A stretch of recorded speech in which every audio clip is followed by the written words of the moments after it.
En passant le long de la mer de Galilée, Jésus vit Simon et André, frères de Simon, qui jetaient leurs filets dans la mer. En effet, ils étaient pêcheurs.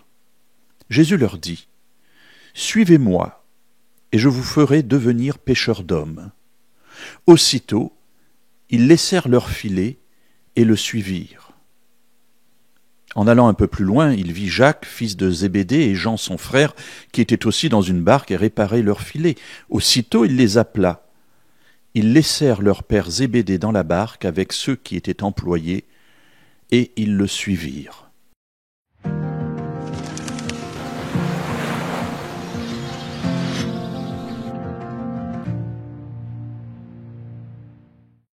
Je trouve extraordinaire ce passage parce qu'il révèle sur Jésus quelque chose de profond et que je trouve très beau.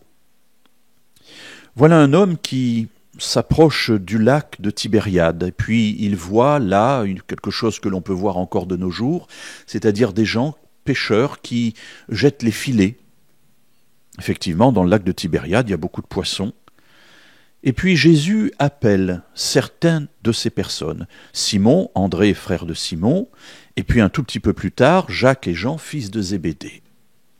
Il leur dit : « Suivez-moi, et je ferai de vous des pêcheurs d'hommes. » Aussitôt, ils laissent tout et le suivent. Ce qui m'interpelle, c'est ce « aussitôt ».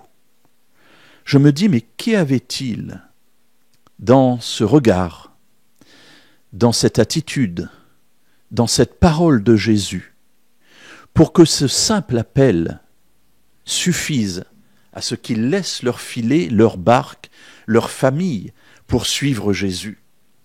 Mes amis, n'oublions pas que pour eux, c'est leur gagne-pain. Ils ne vont pas à la pêche parce que c'est dimanche et qu'ils ont envie de passer un bon moment au bord du lac.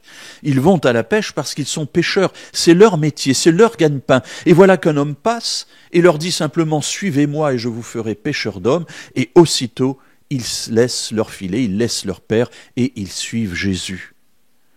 Et je vois là une puissance d'attirance extraordinaire. Alors mes amis, cela n'est pas tombé tout seul. D'autres récits nous montreront qu'ils ont déjà entendu parler de Jésus, bien entendu. Mais néanmoins, quitter son travail, quitter son métier pour suivre un homme qui deviendra leur maître, cela nous montre qu'ils ont le souci de l'apprentissage. Ils veulent apprendre de ce maître. Et ils n'hésitent absolument aucun instant à tout laisser pour le suivre. Mes amis, sommes-nous prêts à tout laisser pour suivre Jésus ?